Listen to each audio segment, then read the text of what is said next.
너는 누구냐? 너는 누구냐? 정말로 너는 누구냐? 나는 김순자입니다. 그렇다면 너의 이름을 김순애로 바꾸면 너가 바뀌는가?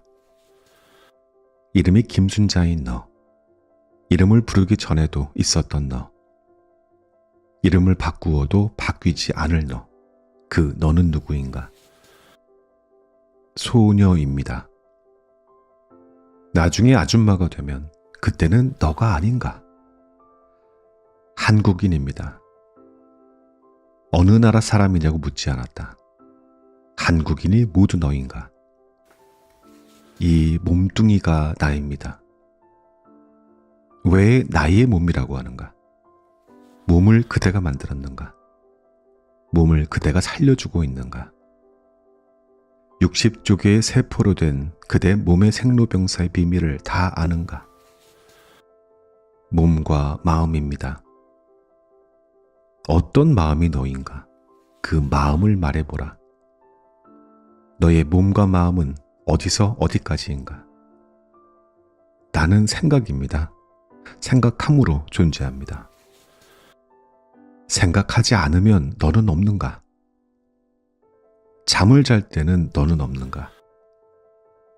너의 몸과 마음은 너 자신이 만들었는가? 너 스스로 살아가고 있는가? 다른 누가 너를 살려주고 있는가? 이름이 김순자이고 소녀이고 부모님의 자식이고 학생이고 한국인이고 몸과 마음 등등 수많은 개별성과 특성을 가진 너, 그 너가 누구인가? 근본적으로 사실적으로 너의 정체는 무엇인가? 나라고 하는 자아의식이 싹트기 전부터 있었던 나, 그 나는 누구인가? 무엇을 나라고 해야 할지 도무지 모르겠습니다. 지금부터 5분 만에 당신이 누구인지 깨닫게 해주겠다. 조용히 편하게 앉으라. 아무것도 안 하기 얼음땡 하면 5분 동안 아무것도 하지 않는 상태로 있으면 된다. 아무것도 안 하기 얼음땡. 자, 5분이 지났다. 당신은 정말 아무것도 안 했는가? 예, 아무것도 안 했습니다. 소리가 들리거나 눈에 보이는 것은 없었는가? 소리도 들리고 눈에도 보였습니다. 당신은 아무것도 안 했는데 누가 보고 들었는가? 숨은 누가 쉬었는가? 5만 가지 생각은 누가 했는가? 당신이 아무것도 안 하고 가만히 있어도 보고 듣고 추운 줄도 더운 줄도 아는 생명의식이 있다. 자동으로 숨을 쉬며 심장을 뛰게 하는 60조개의 세포, 생생하게 살아있는 생명체가 있다. 나의 모든 것은 생명으로부터 시작되고 죽음으로써 끝이 난다.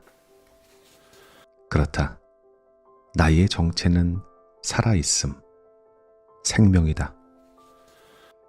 그 생명은 어디에 있는가? 자연에 있다. 나는 자연에 의해 생겨났고 지금도 자연 속에서 살고 있다. 자연과 나는 분리할 수 없는 한 생명이고 한 몸이다. 생명의식이 생명체를 중심으로 직접 인식하고 판단하는 주체이므로 나라고 한다.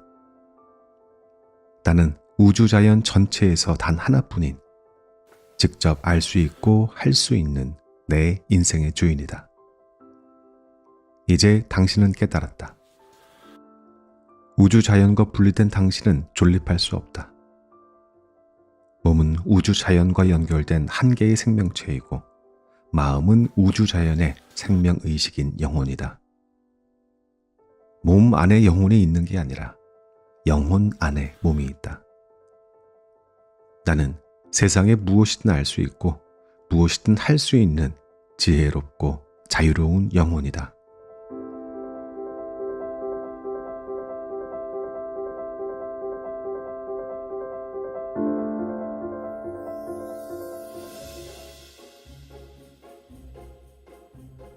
안녕하셨습니까? 겨울아저씨 책 읽는 자작입니다.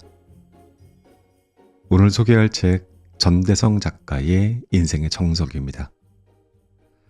저자는 이 책을 21세기 신인류를 위한 인생학교 교과서라는 부제와 함께 기획했습니다. 머리말에서 그는 이렇게 말합니다. 이 책은 인생에 대한 단편적인 아이디어가 아니라 보편적이고 근본적인 인생의 깨달음에 다다르는 통찰과 자기 성찰에 대한 담론이라고 말이죠. 내가 누구인지도 모른 채 대충 살아도 괜찮다고 여기는 사람에게는 도움이 되지 않을 것이라는 단호한 문장에서 우리는 이 책이 가진 무게와 진정성이 보입니다. 저를 비롯해서 나무님들은 내가 누구인지 모른 채 대충 살 것이 아니기 때문에 이 책은 큰 도움이 되겠습니다. 책은 인생이라는 거대한 지도를 세 개의 큰 길로 나누어 안내를 하고 있는데요. 첫 번째 길은 깨달음입니다. 즉, 진정한 지성인이 되는 길입니다. 두 번째 길은 닦음. 깨달은 바를 삶 속에서 실천하며 또 성찰하며 사는 길이죠. 그리고 마지막 세 번째 길은 그 모든 여정의 목적지인 행복한 인생, 바로 다 함께 행복을 추구하는 낙원족이 되는 길입니다. 깨닫고 닫고 마침내 행복에 이르는 여정, 이것이 바로 저자가 제시하는 인생의 정석입니다.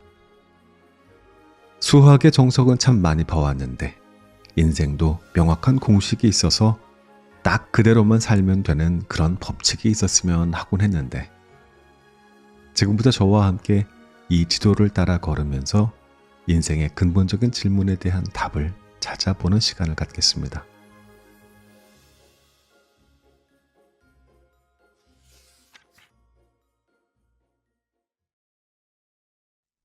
가장 먼저 모든 것의 시작점인 깨달음의 문을 열어보겠습니다. 깨달음, 지성인 되기. 인생의 첫 단추를 제대로 꿰는 것. 저자는 그것이 바로 깨달음이라고 말합니다. 진정한 나를 알고 내가 발 딛고 선 세상을 바로 보며 인생의 목적을 명확히 세우는 것. 이것이 바로 흔들리지 않는 삶을 살아가는 지성인의 첫걸음이기 때문입니다. 맨 처음에 인트로에서 들려드렸던 내용입니다. 나는 누구인가? 책은 날카로운 질문으로 시작했습니다. 너는 누구냐? 나는 김순자입니다. 그렇다면 너의 이름을 김순애로 바꾸면 너가 바뀌는가? 이름이 김순자인 너, 이름을 부르기 전에도 있었던 너, 그 너는 누구인가? 소녀입니다. 나중에 아줌마가 되면 그때는 너가 아닌가? 이 몸뚱이가 나입니다. 왜 나의 몸이라고 하는가? 몸을 그대가 만들었는가?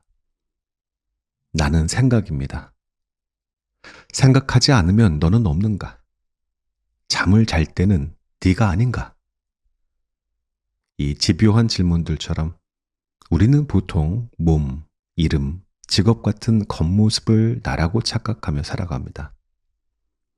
저자는 이런 우리를 위해서 아주 간단한 5분의 깨달음 실험을 제안했죠. 아주 쉬웠습니다. 조용히 편하게 앉아서 얼음땡을 외치고 5분간 아무것도 하지 않는 겁니다. 자, 5분이 지났습니다. 당신은 정말 아무것도 안 했습니까? 아니요. 소리가 들렸고 무언가를 보았고 숨을 쉬었고 수많은 생각을 했습니다.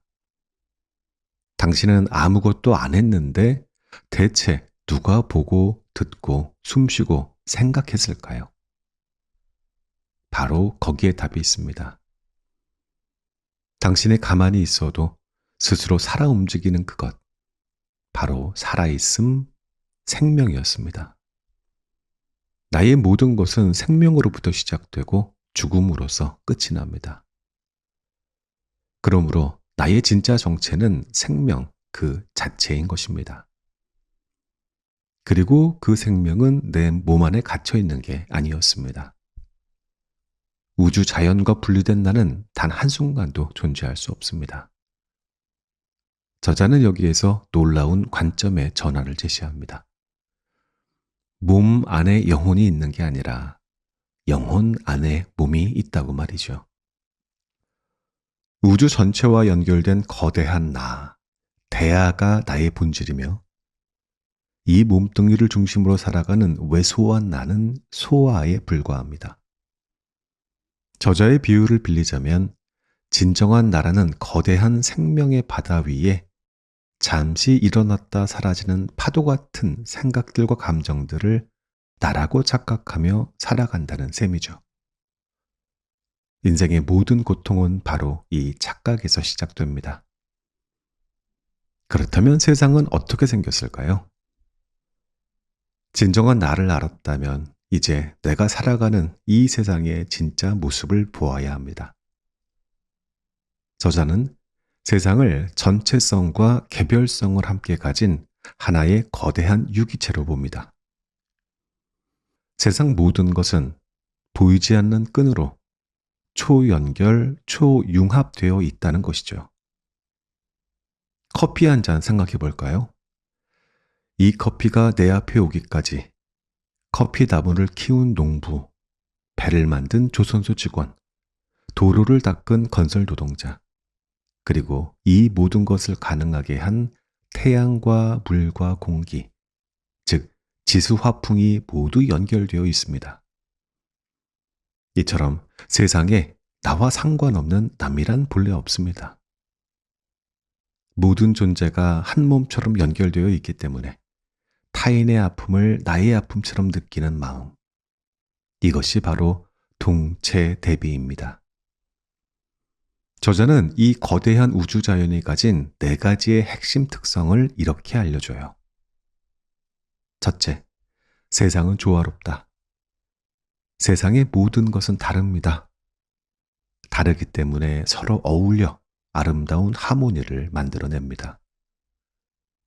쓴맛이 있기에 단맛이 더 달콤하게 느껴지는 것처럼 말입니다. 둘째, 세상은 이미 온전하다. 이 세상에 필요 없는 것은 하나도 없습니다. 악마가 있어야 천사가 더 빛나고 죽음이 있기 때문에 삶이 더 소중합니다. 세상은 더하거나 뺄 것 없이 지금 이대로도 완벽한 완성체입니다.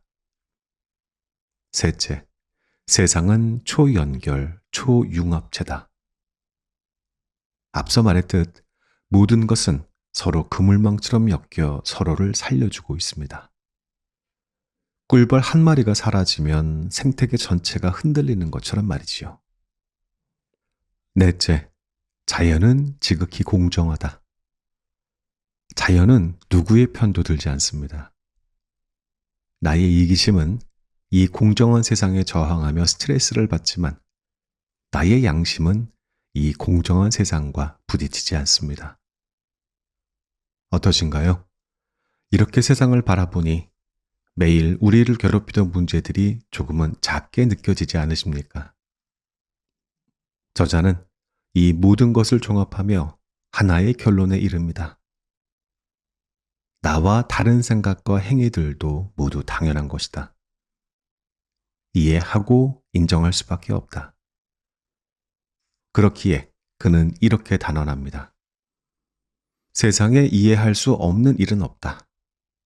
내가 아직 그 이유를 모를 뿐. 그렇다면 인생이란 무엇입니까? 진정한 나와 세상을 알았다면 이제 인생을 어떻게 살 것인가에 대한 답을 찾을 차례입니다. 저자는 인생의 목적을 한마디로 이고등락, 즉 고통을 떠나 행복을 얻는 것이라고 정의했습니다. 너무나 당연한 말 같은데 우리는 종종 이 목적을 잊고 살아갑니다. 인간은 내면에 두 가지 본성을 동시에 지니고 있습니다.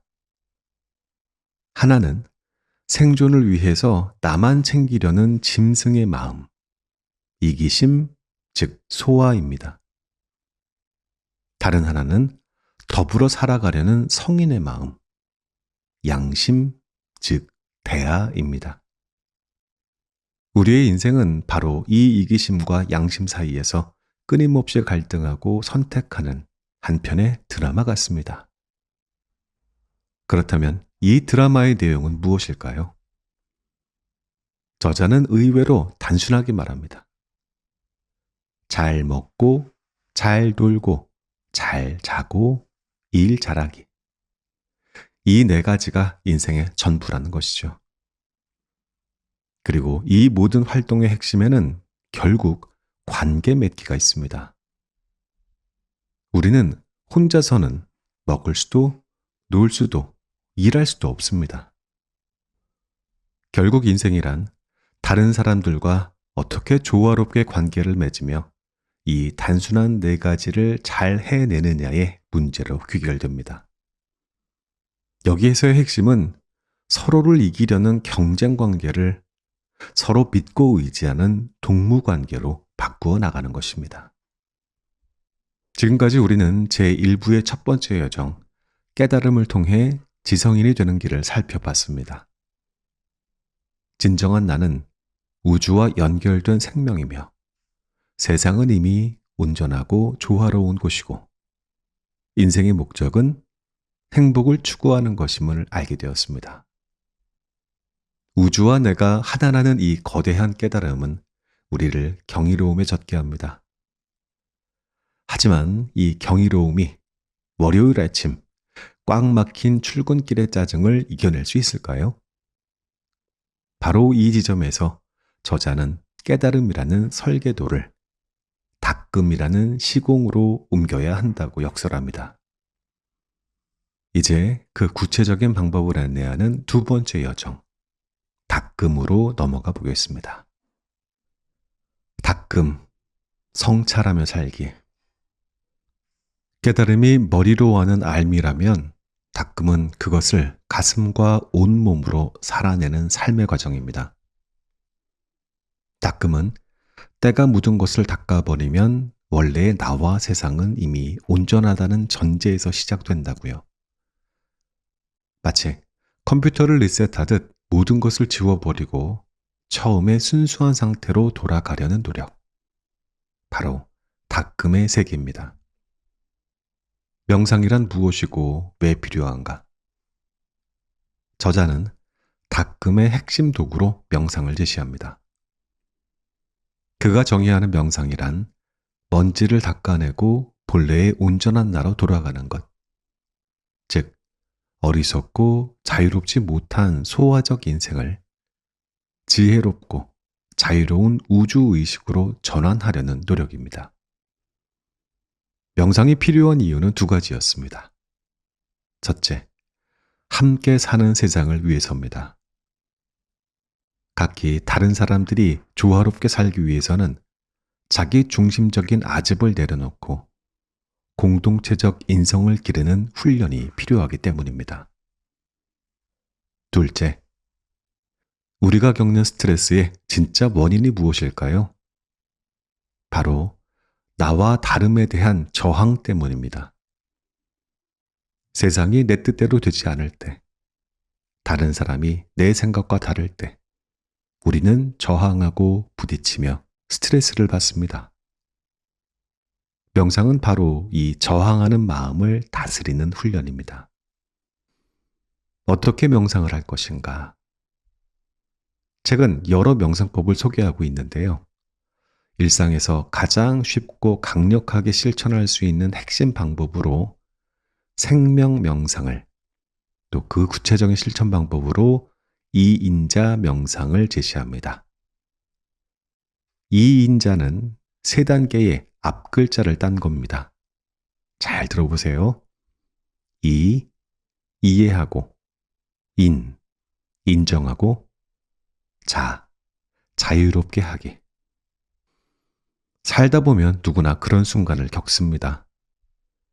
누군가의 말 한마디에 하루 종일 마음이 지옥 같을 때, 저자는 바로 그 순간을 위한 마음의 응급처치법을 알려주고 있는 겁니다. 다시요. 이, 이해하고, 인, 인정하고, 자, 자유롭게 하기. 이때 우리의 일반적인 반응은 아저부입니다. 아, 나의 아집을 세우고 그 상황에 저항하며 결국 상대와 부딪힙니다. 이것이 바로 우리 몸의 교감신경이 활성화되어 온 몸을 전투태세로 만드는 과정이거든요. 스트레스의 정체는 바로 이 저항이었던 것이죠. 반면 이인자 명상은 이렇게 작동을 합니다. 이해하기. 일단 멈추고 저 사람은 왜 저런 말을 했을까 하고 그 이유를 객관적으로 헤아려 봅니다. 그 사람의 성장 배경, 처한 상황 등을 고려해 보는 것이죠. 인정하기. 세상에는 나와 다른 수많은 사람이 있고 별의별 일이 다 일어날 수 있다는 사실 자체를 그대로 받아들입니다. 자유롭게 하기. 이렇게 이해하고 인정하고 나면 화에 묶여있던 내 마음이 자유로워집니다. 그러면 화를 내는 대신 더 지혜로운 선택을 할 수 있게 됩니다. 이것이 바로 이 인자의 힘입니다. 저자는 이 과정을 매일 기록하는 이인자 인생일기 쓰기를 통해 삶을 바꾸는 구체적인 도구를 제시합니다. 닦음이란 산속에 들어가 돌을 닦는 특별한 행위가 아니었습니다. 화가 날 때, 스트레스 받을 때, 마음이 불편할 때마다 이인자를 떠올리며 나를 성찰하는 삶의 태도, 바로 그것이었습니다. 이렇게 매일의 삶 속에서 나를 닦아내는 여정, 그 끝에는 무엇이 기다리고 있을까요? 그 길의 끝에야말로 우리가 평생 찾아 헤매던 진정한 행복이 기다리고 있다고요. 자, 이제 마지막 여정을 펼쳐보겠습니다. 인생의 정석, 행복한 인생, 낙원족 되기. 우리가 깨닫고 닦는 이유는 단 하나, 행복해지기 위해서입니다. 인생이라는 긴 여행의 최종 목적지, 행복은 과연 어떤 모습일까요? 그리고 그곳에 도달하기 위한 구체적인 방법은 또 무엇일까요? 저자는 행복을 돈이나 명예 같은 외부 조건이 아니라 순수한 마음의 정서라고 정의합니다. 그런데 이 행복에는 두 종류가 있습니다. 나 홀로 행복과 다 함께 행복. 자기 중심적인 개인주의자는 나 홀로 행복을 추구합니다. 남과의 경쟁에서 이겨야만 행복하다고 느끼죠. 하지만 이런 행복은 오래가지 못하고 더 큰 경쟁과 불안을 낳을 뿐입니다.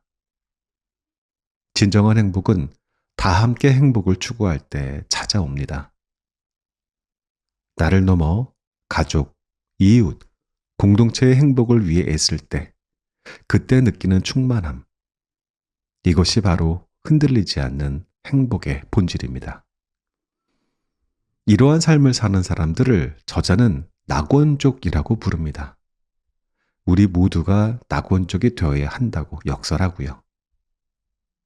그렇다면 행복한 삶을 구성하는 구체적인 5가지의 요소는 무엇일까요?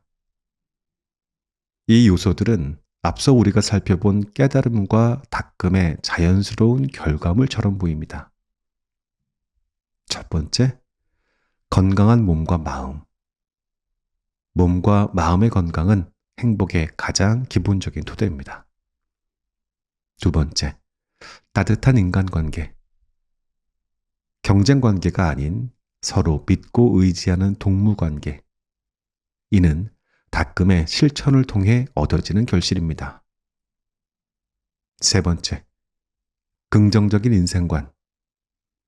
이것은 일부에서 우리가 보았던 세상은 이미 온전하고 조화롭다라는 깨달음이 마음에 뿌리 내린 상태를 의미합니다. 네 번째, 무조건 행복. 무엇을 잃으면 행복해질 거야 라는 조건부 행복이 아닌 지금 이 순간 존재 자체로 행복을 느끼는 마음인 거죠. 다섯 번째, 영적인 삶. 왜소한 소화를 넘어 우주와 연결된 대화로서 살아가는 삶. 즉, 우리가 깨달음에서 확인했던 나의 진짜 모습으로 사는 것을 의미합니다. 반대로 우리를 불행하게 만드는 것은 무엇이었을까요? 생존 본능에서 오는 끝없는 두려움, 세상과 분리되었다라는 착각에서 오는 외로움, 그리고 아집 때문에 무엇에도 얽매이는 자유롭지 못함. 이 세 가지가 불행의 근원입니다. 결론적으로 행복한 인생으로 가는 길은 명확합니다. 그것은 바로 경쟁 관계가 아닌 동무 관계 속에서 나 홀로 행복이 아닌 다 함께 행복한 지상 낙원의 건설을 향해 가는 삶입니다.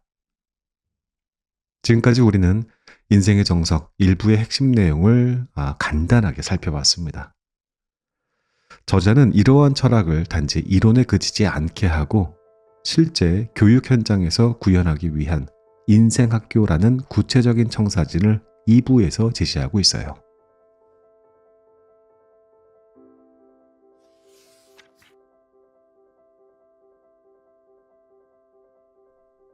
지금까지 우리는 전대성 작가의 인생의 정석과 함께 인생이라는 긴 여정을 위한 한 장의 지도를 펼쳐봤습니다. 우리 여정은 3단계로 이루어져 있었죠. 다시 한번 요약해 볼까요? 자, 첫 번째, 깨달음이었습니다. 나는 우주와 연결된 하나의 생명체이며 세상은 이미 온전하다라는 것을 아는 것이었습니다. 두 번째는 닦음이었죠. 일상 속에서 마주치는 불편한 감정들을 이 인자의 지혜로 성찰하며 다스리는 실천이었습니다. 그리고 마지막이 뭐였죠? 행복. 이 모든 과정의 귀결점은 나 혼자가 아닌 다 함께 행복을 추구하는 따뜻한 낙원적으로 살아가는 것이었습니다. 깨달음은 닦음의 뿌리가 되고 닦음은 행복의 열매를 맺게 합니다. 또 이 3단계는 서로 긴밀하게 연결되어서 우리의 삶을 이끄는 하나의 길처럼 보입니다. 저자는 맺은 말에서 동양의 통찰적인 자연주의와 서양의 과학, 그리고 인도의 명상이 21세기에 이르러 생명철학이라는 이름으로 마침내 하나로 만나고 있다고 말을 해요. 이 책은 바로 그 거대한 흐름 속에서 새로운 시대를 살아갈 우리에게 꼭 필요한 인생의 좌표를 제시하고 있는 것이죠. 오늘 나눈 이 책의 핵심 교훈을 2문장으로 요약하면서 이 책을 마무리해 볼까 합니다. 나를 우주적인 생명으로 깨닫고 세상의 다름을 너그럽게 품는 것이 지혜로운 삶의 시작이다. 경쟁 대신 동무의 관계로 함께 행복을 만들어갈 때 비로소 인생의 정석 위에 서게 된다.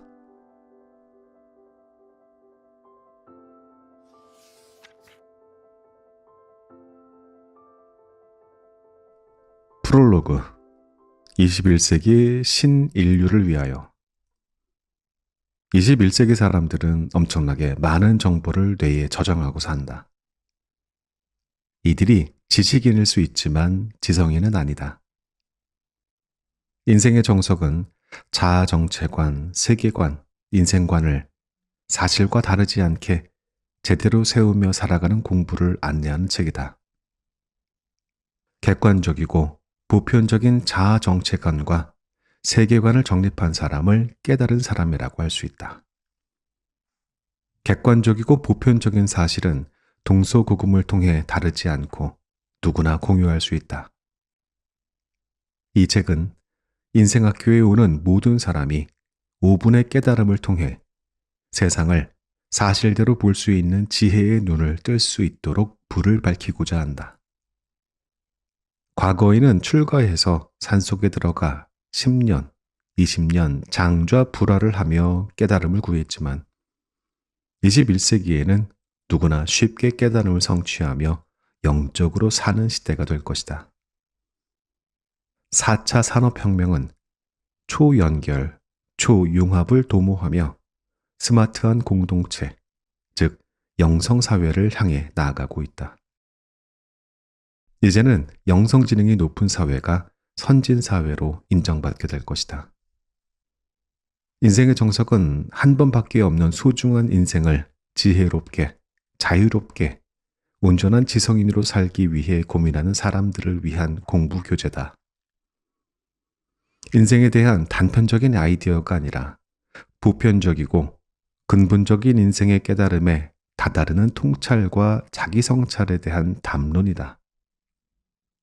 내가 누구인지도 모른 채 아무렇게나 대충 살아도 괜찮다고 여기는 사람에게는 도움이 되지 않을 것이다. 지성인 되기, 수양인 되기, 낙원족 되기, 세 개의 주제로 편성된 이 책은 지구촌 모든 인생의 지침서이자 기본 교과서가 될 수 있도록 생명체의 보편성과 개별성을 객관적인 자세로 기술했다. 따로 또 함께는 짧고 쉬운 우리말이지만 평생 곱씹어야 할 개인주의와 공동체주의에 관한 거대 담론이기도 하다. 암과 함도 지혜와 자유, 인식과 판단, 생명인식, 정신, 마음, 영혼 등과 연결되고 우주자연의 정보와 에너지의 소중한 짝이 되는 언표다. 스스로란 말은 절대자란 말과 연결된다. 간결하면서도 인생에 전체적으로 접근할 수 있는 쉬운 안내서가 되도록 구성했다. 그러나 인생 전체를 깊게 이해하는 것은 결코 쉬운 일이 아니다. 한 번 읽었을 때에는 현실과 거리가 먼 원론적인 내용으로만 느껴질 수도 있다. 또한 지성이 열린 만큼만 이해할 수 있을 것이다. 하지만 2번 읽으면 2번만큼, 10번 읽으면 10번만큼 깊고 넓게 나와 세상과 인생을 이해하고 인정하며 조화롭게 살 수 있는 길이 보이게 될 것이다. 나는 누구인가? 나는 살아있는 하나의 생명체다. 살아있음으로부터 나는 시작되고 살아있지 않음으로써 나는 끝이 난다. 본래 생명이란 없다. 자연에 가득한 생명의 에너지와 생명 현상이 있을 뿐 고정된 생명체는 없다. 흘러가는 시간 속에서 생활하는 생명체가 사실적인 현상이다. 모든 생명체는 자연이라는 공통의 환경 속에서 생활하고 있다. 생명체들은 자연의 생명의식으로 자연의 정보를 알 수 있고 자연의 에너지로 무엇이든 할 수 있는 존재다. 모든 생명체는 자연에 의해 생겨났고 자연 속에서 살아가는 자연 현상이다. 이러한 사실을 불교는 무아라고 하고 힌두교는 버마이려라고 한다. 그런데 생명체들은 왜 서로 경쟁하고 미워하고 스트레스를 주고받으며 불안하게 살아갈까? 원인은 너와 내가 분리되고 독립된 너와 나는 남이다라는 어리석은 오해 때문이다.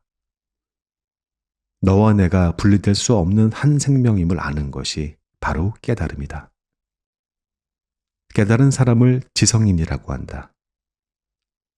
지성인은 나와 너를 경쟁관계로 여기지 않고 함께 살아가는 동포임을 아는 사람이다. 동서고금의 철학자와 사상가들이 탐구하고 깨닫고 담론한 바가 모두 자아 정체관과 세계관, 인생관에 관한 것이다. 모든 종교에서 가르치는 바 또한 그러하다. 지식은 인생의 도구이고 지성은 그 도구를 활용하는 주체다. 우리나라가 서양 문명에 의해 강제로 개방되기 전 서당과 향교, 성균관 등에서는 나와 세상의 이치를 알고 어떻게 평화롭게 살 수 있는지 지성인 되기 공부를 주로 했다. 하지만 지금 학교에서는 지성인 공부는 하지 않고 거의 지식인 되기 공부만을 하고 있다. 이기주의자들끼리 모인 사회는 서로 경쟁하고 부딪히며 스트레스가 가득하다. 지금 우리 교육이 안고 있는 인성교육의 과제를 온전하게 해결할 수 있는 길은 깨달음과 닦음을 통한 지성인 되기 공부가 정석이다. 신인류는 우주인이다. 구인류는 지구인이었다. 하늘은 온라인이고 땅은 오프라인이다. 하늘에는 같음, 보편성으로 가득하고 땅에는 다름, 개별성으로 가득하다. 각자 다른 땅 위에 서서 같은 하늘을 보며 살고 있다. 20세기 정신의 대표적인 특성을 과학적 자연주의라고 말하기도 한다. 신본주의나 인본주의 또는 과거의 자연주의가 아닌 과학적인 자연주의다. 과학적 자연주의는 불과 1세기 만에 압축적으로 지구촌 전체를 물들이며 개벽이라고 할 만큼 물질 문명을 변화시켰다. 21세기 초에 시작된 4차 산업혁명은 초연결, 초융합을 지향하며 스마트한 도시와 국가로 문명을 변신시키고 있다. 무한한 가상세계와 현실세계가 연결되고 융합되는 총체적인 사회를 영성사회라고 할 수 있다. 영성 공동체를 건설하고 그 문명을 누리며 인생을 잘 살아내기 위해서는 어떤 인생 계획을 세워야 할까?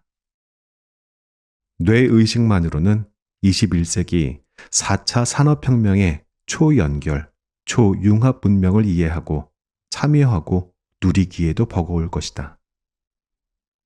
21세기 신인류는 협소한 몸나, 뇌의식을 우주의식인 영성지능으로 확장하고 혁신해야 한다.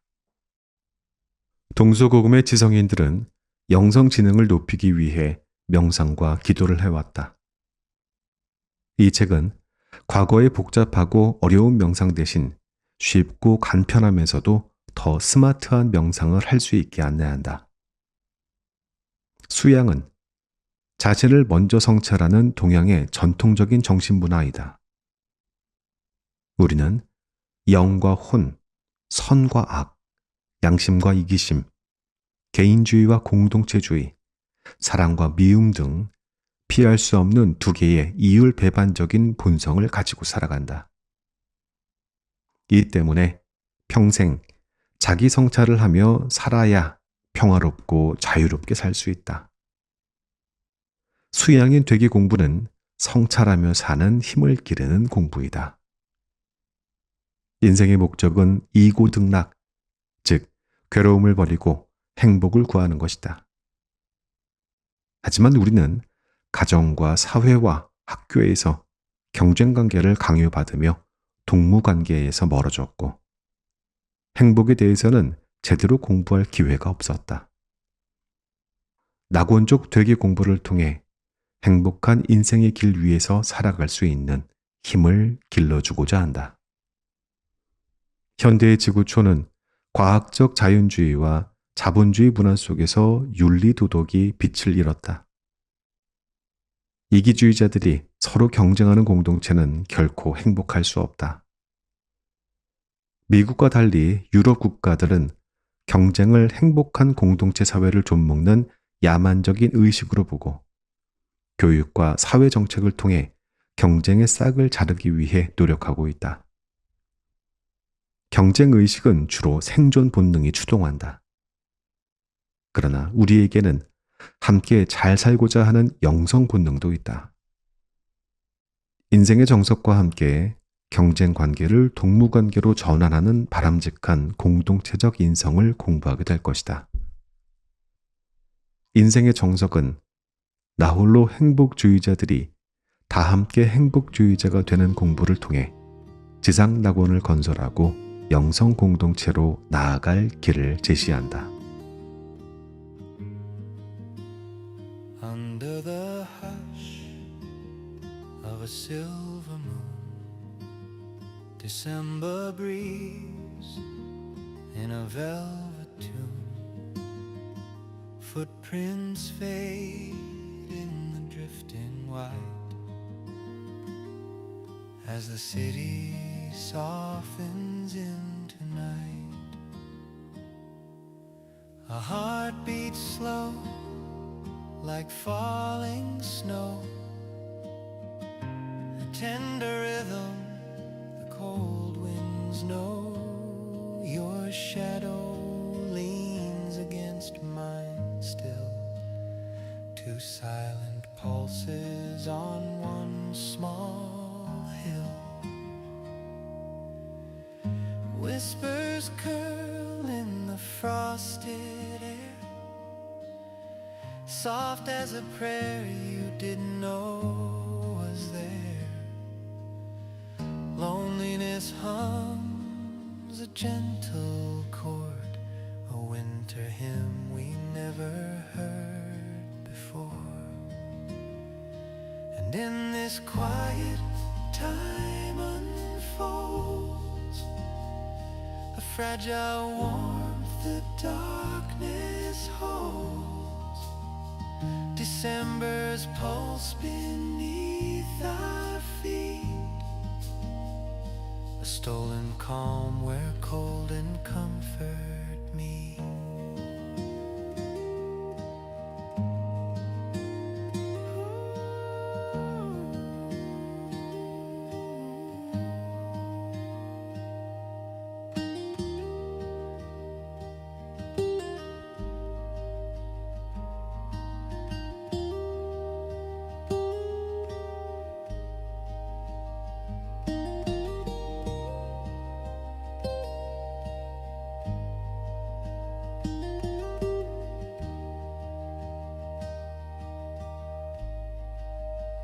So stay with me where the night is deep, where fading stars grow tired of sleep. In every breath a softer light, December's quiet pulse tonight.